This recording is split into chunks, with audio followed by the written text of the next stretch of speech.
Hello everyone, this is Soubhik and welcome back to our channel English Tutorial by SB.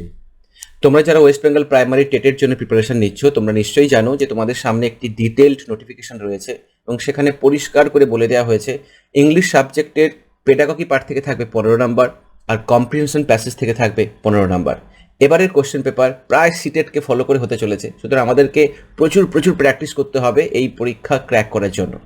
আজকের এই ভিডিওতে আমি central TET সিটেটের একটি ইয়ারের একটি কম্প্রিহেনশন প্যাসেজ আলোচনা করব এবং দেখাবো কিভাবে কম্প্রিহেনশন প্যাসেজ পড়ে তার কোশ্চেনের আনসারগুলো করতে হয়। পরের ভিডিওতে আমরা পেডাগজি নিয়ে আলোচনা করব, সুতরাং like share and subscribe our channel English tutorial by SB and keep learning. সময় নষ্ট না করে চলো ক্লাস শুরু করা যাক। এখন আমরা যে কম্প্রিহেনশন প্যাসেজটি পড়ব সেই প্যাসেজটি সেন্ট্রাল টেটের 2013 সালের একটি কম্প্রিহেনশন প্যাসেজ। তো এই প্যাসেজটা আমরা ভালো করে পড়ে তার কিছু কঠিন শব্দের মানে আমরা বের করব এবং তারপরে আমরা কোশ্চেনের আনসারগুলো করব। চলো শুরু করা যাক। এখানে কি ডিরেকশন দেওয়া আছে? Read the given passage and answer the questions. নিচের প্যাসেজটা ভালো করে পড়ো এবং কোশ্চেনের উত্তরগুলো দাও। That follow by selecting the most appropriate option 91 to 99। সব থেকে সঠিক যে অপশানটা রয়েছে, যথার্থ যে অপশানটা রয়েছে, অ্যাপ্রোপ্রিয়েট অপশান, সেটাকে সিলেক্ট করতে হবে। আচ্ছা, এখানে একটা কথা বলে রাখা খুবই দরকার। কম্প্রিহেনশন প্যাসেজের যে কোশ্চেন্সগুলো থাকে সেই কোশ্চেনের আনসারগুলো অ্যাকর্ডিং টু দ্য কম্প্রিহেনশনই তোমাকে দিতে হবে, এটা যেন মাথার মধ্যে থাকে। অনেক সময় মনে হয় যে এই কোশ্চেনের আনসার তো এইটা হবে, আমার নিজের আন্ডারস্ট্যান্ডিং থেকে আমার মনে হচ্ছে, কিন্তু না, অ্যাকর্ডিং টু দ্য প্যাসেজ কী ইনফরমেশান দেওয়া আছে সেটাকে কিন্তু বের করতে হবে এবং তার উত্তর দিতে হবে। তাহলে এখন আমরা যদি একটু প্যাসেজটা পড়ি, প্রথমে কিছু কঠিন শব্দের মানে দেওয়া আছে, কিন্তু তার আগে আমরা প্রথম পার্ট অফ দ্য প্যাসেজ আমরা একটু পড়ব, তারপরে আমরা এই মানেগুলো দেখব। Renowned educationalist. Now what is the meaning of renowned educationalist? Renowned মানে ওয়েল নোন, যার পরিচিতি রয়েছে, সবাই তাকে চেনেন। সেলিব্রেটেড মানে তাকে নিয়ে অনেক আলোচনা করা হয়, তিনি একজন বিখ্যাত। রিনাউন্ডের বাংলা হতে পারে বিখ্যাত। এডুকেশনালিস্ট মানে টিচার হতে পারে, ইনস্ট্রাক্টর হতে পারে, শিক্ষাবিদ। স্যার টিম ব্রিগহাউস, তাহলে স্যার টিম ব্রিগহাউস অবজার্ভড মানে নোটিসড, রিমার্কড মন্তব্য করেছিলেন, দ্যাট যে অ্যান আউটস্ট্যান্ডিং স্কুল, আউটস্ট্যান্ডিং মানে এক্সেপশনাল, এক্সেলেন্ট, দারুণ, এক্সেপশনাল স্কুল হ্যাজ 4 ফ্যাক্টরস, 4টে ফ্যাক্টর রয়েছে। তাহলে আমি এখানে আন্ডারলাইন করব, 4টে ফ্যাক্টর রয়েছে that are visible. What is the meaning of visible? Visible বলতে এখানে বোঝাচ্ছে এভিডেন্ট, নোটিসিয়েবল। এই যে এভিডেন্ট ইজ ভেরি ইম্পর্টেন্ট, যেটা ভীষণ রকমভাবে বাইরে থেকে অবজার্ভ করা যায়। ভিজিবল যেটা মানে এখানে ভিজিবল বলতে এভিডেন্ট, স্পষ্ট। টিচার্স টক অ্যাবাউট টিচিং, টিচাররা টিচিং নিয়ে কথা বলেন। Teachers observe each others practice, teachers plan, organise and evaluate their work. তাহলে টিচাররা কথা বলেন, টিচাররা একে অপরের প্র্যাকটিসটাকে অবজার্ভ করেন, তারা যেভাবে পড়ান। টিচার্স প্ল্যান, টিচাররা প্ল্যান করেন, অর্গানাইজ করেন, সাজিয়ে নেন, ইভ্যালুয়েট বিশ্লেষণ করেন দেয়ার ওয়ার্ক, তাদের কাজ টুগেদার একসাথে, রাদার দ্যান সেপারেটলি, আলাদা আলাদা না করে একসাথে করার একটা সুযোগ পায় এখনকার দিনে। এবং এইগুলো কি বলছেন, একটা আউটস্ট্যান্ডিং স্কুলের ফ্যাক্টরস যেটা visible. And the teachers teach each other, এবং শিক্ষক শিক্ষিকারা একে অপরকেও শিক্ষাদান করেন। মানে আমরা যদি টিচাররা যদি একসাথে আলোচনা করতে পারে যে আমি এটা পড়াতে গিয়ে এই সমস্যার মধ্যে সম্মুখীন হয়েছি, বা অন্য স্যার আলোচনা করছেন, তাহলে একে অপরকে এর মাধ্যমেও শিক্ষাদান করা যাচ্ছে। তাহলে অ্যাকর্ডিং টু ব্রিগহাউস, উনি কী বলছেন, একজন বিখ্যাত এডুকেশনালিস্ট, যে একটা দারুণ স্কুলের, এক্সেলেন্ট স্কুলের 4টে ফ্যাক্টরস রয়েছে। এই 4টে ফ্যাক্টরসগুলো উনি দিয়েছেন এখানে। তো আমাদেরকে যেটা কম্প্রিহেনশন করার সময় যে টেকনিকটা মাথায় রাখতে হবে সেটা হলো topic sentence and supporting sentence খুঁজে বের করা। মানে এমন কিছু সেন্টেন্স থাকবে যেগুলো মেন টপিককে ইন্ডিকেট করছে, আর কিছু সেন্টেন্স থাকবে যেগুলো দিয়ে ওই টপিক সেন্টেন্সগুলোকে সাপোর্ট করার জন্য ইউজ করা হয়। তো আমরা যখনই এরকম ইম্পর্টেন্ট সেন্টেন্স দেখতে পাবো, আমাদের কাছে একটা পেন্সিল থাকবে, তো আমরা একটু আন্ডারলাইন করে নেব, কারণ ওখান থেকে অনেক সময় কোশ্চেন থাকতে পারে। চলো দেখা যাক পরের পার্টে কী রয়েছে। হি কন্টিনিউজ, তিনি আরও বলছেন, ওয়ান অফ দ্য রিজনস, অনেকগুলো কারণের মধ্যে একটা কারণ, আই লাইক, আমার যেটা ভালো লাগে, দ্যাট যে is that you can immediately see ways in which you could make it more likely. মানে তুমি তৎক্ষণাৎই দেখতে পাবে, সি ওয়েজ উপায় দেখতে পাবে, ইন হুইচ যার মধ্যে ইউ কুড মেক ইট তুমি এটা করবে মোর লাইকলি আরও ভালোভাবে, that teachers talk about teaching, যেটাতে শিক্ষক শিক্ষিকারা টিচিং নিয়ে, শিক্ষা প্রদানের যে সিস্টেম তাকে নিয়ে আলোচনা করছে। এটা একটা দারুণ ব্যাপার, খুব ভালো লাগে। স্যার টিম দেন এনকারেজড স্কুল মানে স্কুলগুলোকে আরও এনকারেজ করেছেন। এনকারেজের এখানে আমরা লিখে রেখেছি, দেখতে পারো তোমরা পরে। আর্জ বা সাপোর্ট, তিনি দাবি জানিয়েছেন, সবাইকে অনুপ্রাণিত করার চেষ্টা করেছেন। Encourage schools to focus on অ্যাক্টিভিটিসগুলোর উপরে ফোকাস করতে, that were low effort but high impact. প্রচেষ্টাটা খুবই কম লাগবে কিন্তু তার ইম্প্যাক্টটা হবে অনেক। লো এফোর্ট হাই ইম্প্যাক্ট, তাহলে এখানে আমরা একটা আন্ডারলাইন করে রেখেছি, কারণ এটা ভীষণ ইম্পর্টেন্ট হতে পারে যে লো এফোর্ট হাই ইম্প্যাক্ট বলতে কী বোঝাচ্ছেন এই প্যাসেজ অনুযায়ী। আচ্ছা, ডেসক্রাইবিং দেম অ্যাজ বাটারফ্লাইজ, তাহলে এখানে বাটারফ্লাইজ বলতে কী বোঝাচ্ছে? এই যত আলোচনা হলো টিচারদের যে ইন্টারাকশন, একে অপরের সাথে ইন্টারাকশন করছে, টিচিংটা আলোচনা করছে, নিজেদের কাজকে ইভ্যালুয়েট করছে, এই পুরোটাকে উনি বাটারফ্লাই বলছেন। কিছু এক্সাম্পল উনি দিয়েছেন, সাম এক্সাম্পলস হি গেভ, যিনি দিয়েছিলেন, included rotating staff meetings around different classroom, বিভিন্ন ক্লাসরুমের আশেপাশে এই যে স্টাফ মিটিংগুলোকে রোটেট করে দেওয়া, চেঞ্জ করে করে যাওয়া, উইথ দ্য হোস্ট, এখানে হোস্ট বলতে ওই স্টুডেন্টকে বোঝাচ্ছে, ক্রাউডকে বোঝাচ্ছে, যারা স্টুডেন্ট ওখানে রয়েছে। অ্যাট দ্য স্টার্ট, শুরুতে, describing the room layout and displays, প্রথমে শুরুতেই রুমের যে লেআউটটা থাকবে, কীভাবে রুমগুলোকে সাজানো হয়েছে, ডিসপ্লে থাকবে যেখানে ডিসকাস করা থাকবে আদার টিচিং টেকনিক, অন্যান্য টিচিং টেকনিকগুলো, অ্যান্ড অ্যাপ্রোচেস, এবং তাদের যে অ্যাপ্রোচগুলো। তোমরা যারা পেডাগজি পড়ছো তারা নিশ্চয়ই বিভিন্ন অ্যাপ্রোচ সম্পর্কে ইতিমধ্যেই জেনে গেছো। ইংলিশ সাবজেক্টের যে অ্যাপ্রোচগুলো রয়েছে, অন্য একটা ভিডিওতে আমি সেই অ্যাপ্রোচ বা মেথড নিয়ে আলোচনা করব। উইথ মডার্ন টেকনোলজি, এটা ভীষণ ইম্পর্ট্যান্ট। এখানে একটা আমরা টপিক সেন্টেন্স পাচ্ছি, দেখো একটা নতুন স্টেটমেন্ট, যে এই মডার্ন টেকনোলজি দিয়ে teachers could observe their own lesson, তাদের নিজেদের লেসনটা অবজার্ভ করতে পারেন। And then when viewing them back, যখন তারা নিজেদের কাজকে আবার পর্যালোচনা করছেন, ডিসাইড, সিদ্ধান্ত নিচ্ছেন, whether they want to share them with a mentor বলতে এখানে যিনি ওই ইনস্ট্রাক্টর দিচ্ছেন, যিনি উপদেশ দিচ্ছেন, কাউন্সেলিং করছেন, তো তার সাথে শেয়ার করবে কিনা সেটা সেটা দেখতে পাচ্ছে। Last part, the role of mentoring, তাহলে এখানে মেন্টারিং মানে কি? মেন্টারিং মানে কাউন্সেলিং হতে পারে। এই যে মেন্টারিংয়ের মানে আমরা এখানে লিখে রেখেছি, কাউন্সেলিং বা গিভিং অ্যাডভাইস দেওয়া। তো এই role of mentoring was vital, ভীষণ গুরুত্বপূর্ণ, and suggested that more schools could send teachers out, অনেক স্কুল, বেশিরভাগ স্কুল তাদের শিক্ষকদেরকে পাঠাতে পারেন ইন স্মল গ্রুপ, ছোটো ছোটো গ্রুপে, টু লার্ন ফ্রম কলিগসদের থেকে শেখার জন্য, ইন আদার স্কুল, এমনকি অন্য স্কুলেও পাঠাতে পারেন, সেখান থেকে তাদের যারা শিক্ষকরা রয়েছেন তাদের সঙ্গে আলোচনা করে তাদের থেকে নতুন নতুন আইডিয়া শেখার জন্য।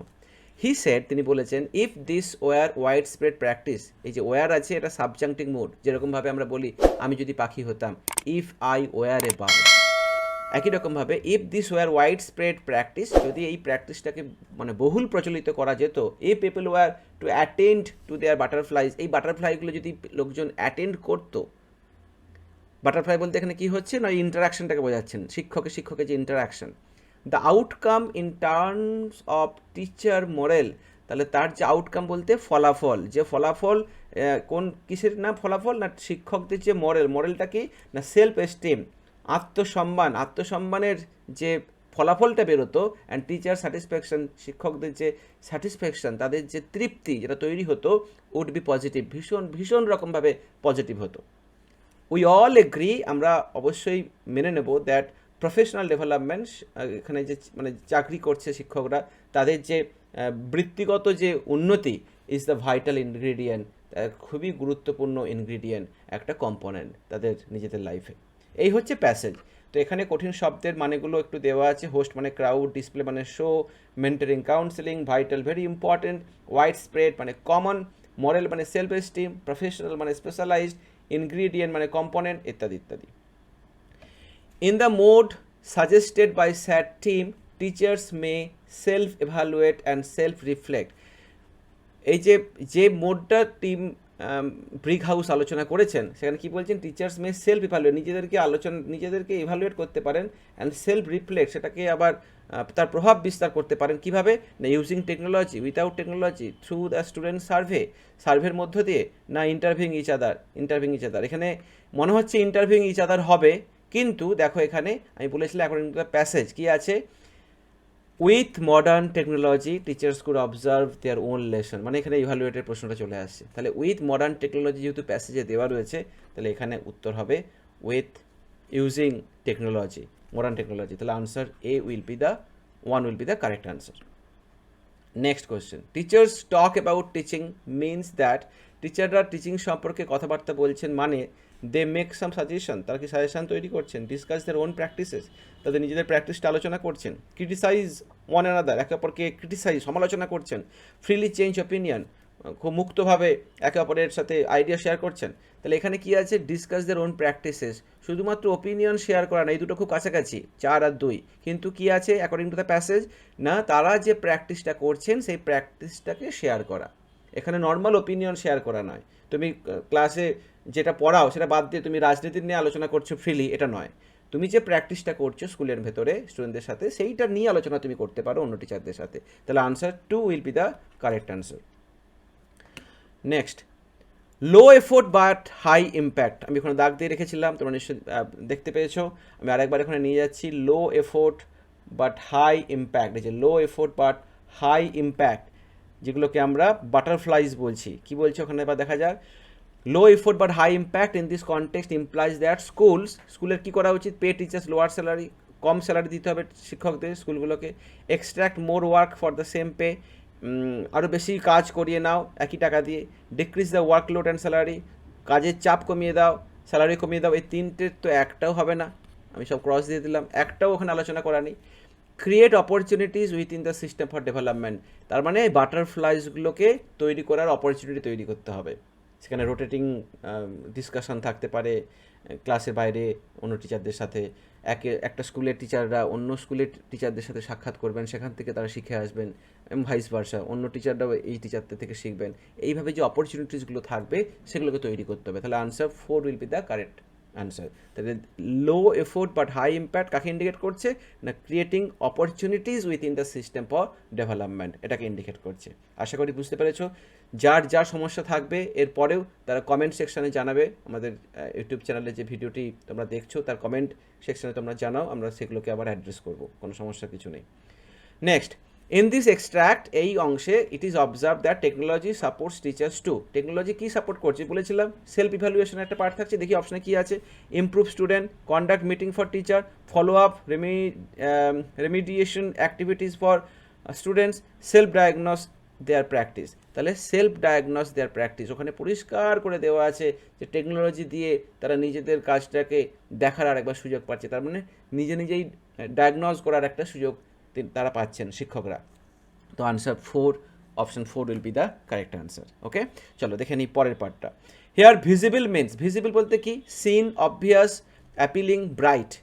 তো এখানে সিন আর অবভিয়াসের মধ্যে একটু গন্ডগোল হতে পারে, কিন্তু তোমরা জেনে রাখো যে ভিজিবলের নিয়ারেস্ট মিনিং অবভিয়াস, বা যেটাকে আমরা এভিডেন্ট বলতে পারি, এভিডেন্ট। তাহলে answer 2 will be the correct answer. Rotating staff meetings in the classroom permits teacher, যদি ক্লাসরুমের যেই স্টাফ মিটিংগুলোকে রোটেট করে দেওয়া হয় তাহলে তার টিচারদেরকে কী অনুমতি দিচ্ছে, মানে কি অ্যালাউ করছেন, পারমিট করছে না, to be informal with teacher, একে অপরের সাথে খুব ইনফর্মাল ওয়েতে কথাবার্তা বলতে, মানে বন্ধুত্বপূর্ণভাবে কথাবার্তা বলছে, কোনো প্রফেশনালিজম নেই সেখানে, মিস সাম অফ দেম, কেউ একজন কাউকে মিস করবে তাদেরকে, না এটা তো হতে পারে না। Share their own practices with others, দেখো আবার ঘুরে ফিরে সেই একই কথা, share their own practices with others, this will be the correct answer. Keep busy all the time, সারাক্ষণ ব্যস্ত, মোটেও না। তাহলে option 3 will be the correct answer. যে rotating staff meetings in the classroom, তার উদ্দেশ্যটা কি, না একে অপরের সাথে তাদের আইডিয়াগুলোকে শেয়ার করে নেওয়ার জন্য। নেক্সট, আর synonym for the word counselling, কাউন্সেলিংয়ের সিনোনিম কি, describing, mentoring, discussing and teaching. এখানে তাহলে option 2 will be the correct answer, কারণ কাউন্সেলিং বলতে মেন্টারিং, ইনস্ট্রাক্টর যিনি ইনস্ট্রাক্ট করছেন বা সাজেশন দিচ্ছেন তাকে আমরা কাউন্সেলিং বা মেন্টারিং বলতে পারি। তো এই ক্ষেত্রে mentoring will be the correct answer, যেটা কাউন্সেলিংয়ের synonym. The talk by sat team is about, এই যে স্যাট টিম ব্রিক হাউস যে প্যাসেজটা উনি দিয়েছেন সেটা কী সম্পর্কে, teachers who dress like butterfly, বাটারফ্লাইয়ের মতো যারা ড্রেস করেছেন, মোটেও না। ভিজিটিং স্কুলস টু সোশ্যালাইজ, সামাজিকীকরণ করার জন্য স্কুল ভিজিট করা, মোটেও না। Knowledge teachers gain for job growth, তাদের জব গ্রোথের জন্য যে নলেজ তারা পাচ্ছে এটা একটা important part. Schools who control their teacher, school যারা টিচারদেরকে কন্ট্রোল করে, তাহলে অপশন 3 হবে। তোমরা এবার বুঝতেই পারছো এতক্ষণে প্যাসেজটা ভালো করে বুঝে যাওয়ার পর, যেখানে option 3 will be the correct answer, কারণ লাস্ট লাইনে প্যাসেজে রয়েছে যে প্রফেশনাল গ্রোথের জন্য কিন্তু এটা ভীষণ ভীষণ important. Next question, last one, butterflies are refer to. Butterflies কাকে ইন্ডিকেট করছে? ড্রেস কোড, বাটারফ্লাইয়ের মতো ড্রেস পরে আসতে হবে, মোটেও না। প্র্যাকটিস অফ স্টাফ ইন্টারাকশন, আচ্ছা। চেঞ্জিং স্কুল, স্কুল চেঞ্জ করা। Going to class in rotation, আচ্ছা। এই চারেরটা তোমাদের একটা হতে পারে যে রোটেশন যেহেতু ওখানে আছে, চলো এটাকেই দিয়ে দিই। কিন্তু এই রোটেশনটা কি না, প্র্যাকটিস অফ স্টাফ ইন্টারাকশনের একটা পার্ট হতে পারে, তাই তো? তাহলে option 2 will be the correct answer. এরকম হয়, কিছু অপশানস থাকে যেই অপশানসগুলো আমরা অন্য আর একটা অপশানের ভেতরে আমরা ইজিলি পুট করতে পারি, তখন ওই বিগার যে অপশানটা রয়েছে সেটাকে একটুখানি ভালো করে জাজ করবে, সেটা কিন্তু আনসার হওয়ার চান্স থাকে। ছোটো ছোটো পার্টগুলো এমনভাবে থাকে যে আমি একসাথে একটা বড় পার্টের মধ্যে ঢুকিয়ে দিতে পারবো। যদি প্যাসেজে সেরকম ডিটেট কিছু না থাকে, তখন আমরা সেই অপশানটা চুজ করব। ঠিক আছে? So that's it. আজকের এই ভিডিওতে তোমরা জানতে পারলে কিভাবে একটি কম্প্রিহেনশন প্যাসেজ পড়ে তার কোশ্চেনের আনসার করতে হয়। কারণ ইংলিশ সাবজেক্টের যে পেডাগজি পার্ট রয়েছে এবং কম্প্রিহেনশন পার্ট রয়েছে, দুটোরই এমনভাবে প্র্যাকটিস তোমাকে করতে হবে যাতে খুব সহজেই তোমরা এই পরীক্ষাটা ক্র্যাক করতে পারো। নেক্সট ভিডিওতে আমরা পেডাগজি নিয়ে আলোচনা করবো। So like, share and subscribe and keep learning. দেখা হচ্ছে পরের ভিডিওতে।